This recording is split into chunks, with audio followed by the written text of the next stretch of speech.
The prophet Jeremiah gives us two distinct groups of people. The cursed, those who trust in human beings, who seek their strength in flesh, whose hearts turn away from the Lord. And the blessed, the ones who trust in the Lord, who hope in the Lord. The gospel tells us a little bit more about those two groups.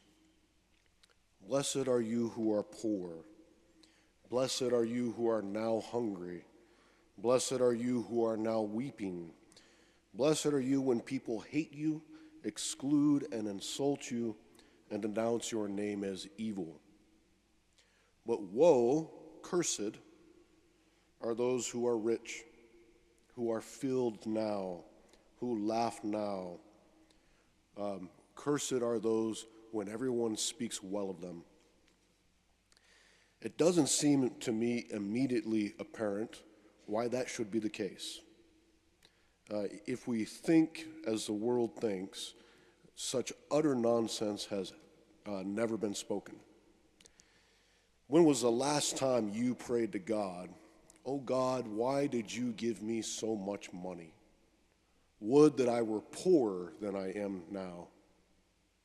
Oh God, my belly is full. Why have you fed me? Would that I were hungry." It doesn't make sense. Who here prefers to grieve and weep rather than to laugh and smile? Not me.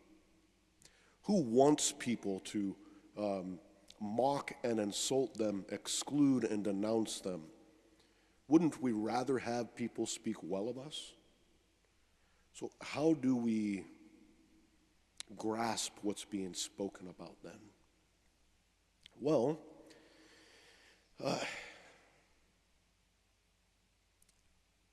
unless we believe that Christ was crucified and was raised from the dead, this doesn't make sense.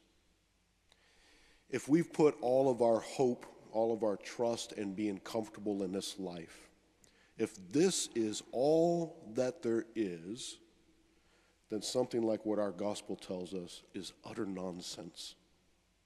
Unless there's a life to come, a heaven to go to, that's the only way that this makes sense.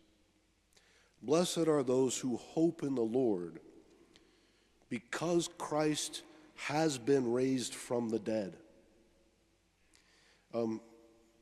What you'll find if you think about your own life or look around a bit, when we are perfectly comfortable, when everything is in our control and going well, we tend to think very little about God.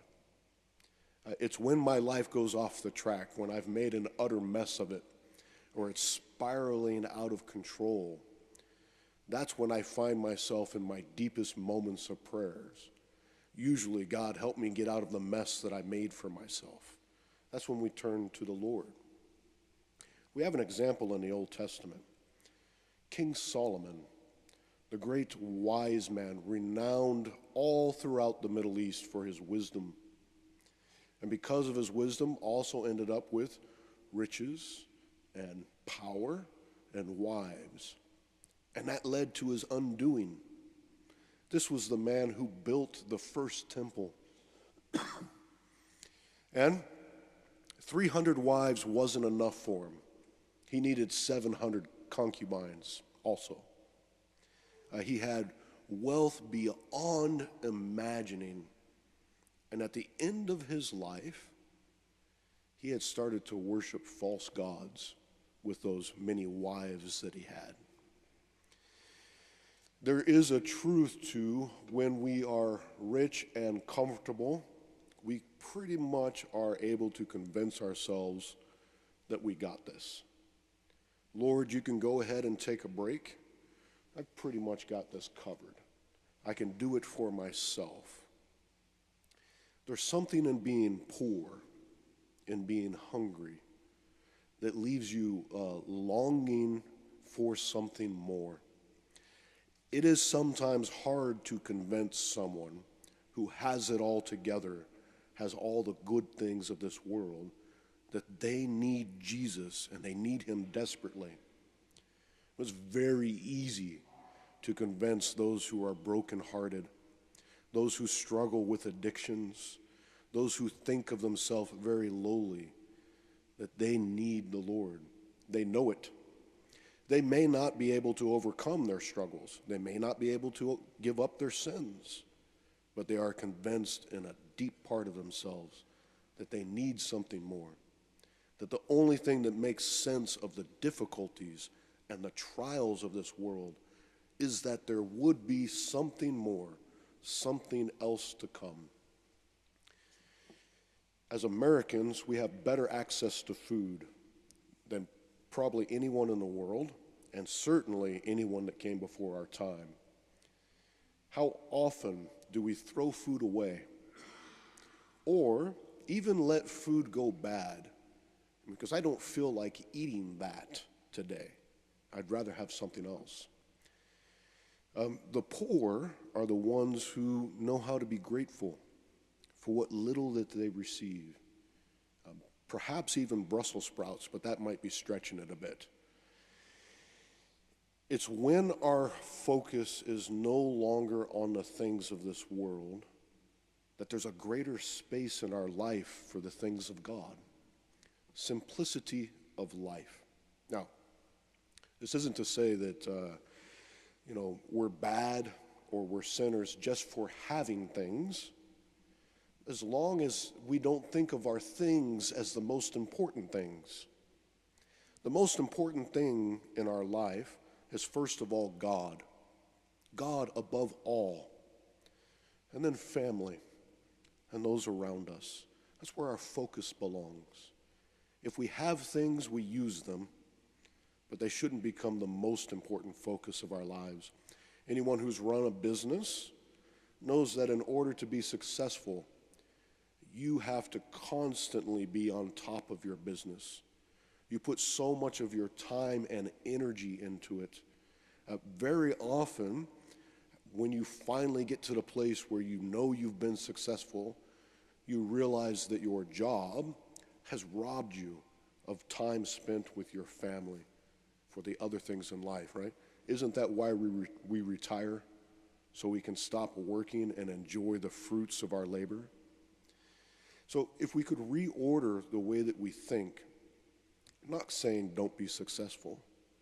I'm saying in the middle of the obligations, the duty to do well at your job, remember that your job isn't the most important thing in your life. Your wife is, your kids are, your husband is. Keep your focus on the things that matter. In just a few weeks, we begin Lent. And so we'll start that little thing where we give up something for the whole of Lent. It's a good time to look at our lives and say, what am I rich in? What do I spend my time with? Do I spend more time watching sports, playing video games, going to entertainment?